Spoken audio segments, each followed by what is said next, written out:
sida la socotiin adduunka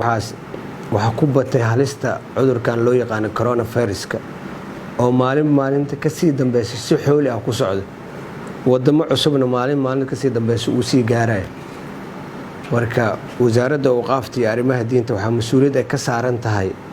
qaadashadeeda kaalinta ilaalinta badqabka iyo caafimaadka bulshada marka waxaan soo jeedinaynaa dhowr qodob oo talooyin ah marka waxaan jeclaan lahaa inaan media intaas la wadaagno laga bilaabo maalinta berri oo talaado ah 31 bisha 3 2020 waxaan si rasmi ah u fasaxnay dugsiyada barashada quraanka kariimka iyo xarumaha barashada diinta muddo 2 isbuuc ah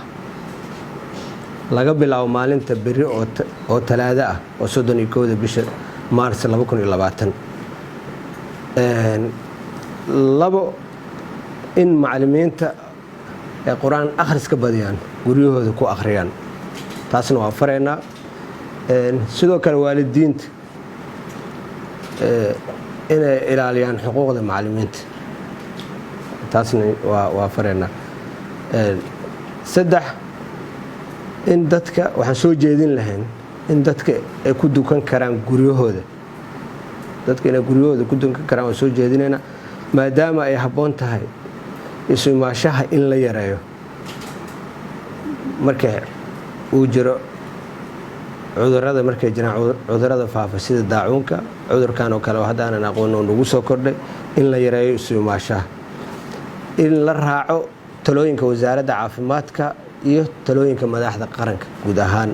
in la iska ilaaliyo meelaha dadka iskugu imaanayaan aan la iskugu imaanin يعني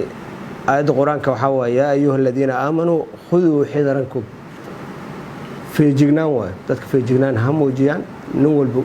يعني قرقي سنول وده تذكر الناس كوي مادان إن لا يرى تاسع إن السكيلال وقدام بين وحن إله سبحانه وتعالى كبرينا إن أمة الصوماليات يجود أهان عالم كورن عذر كان هلسته إنه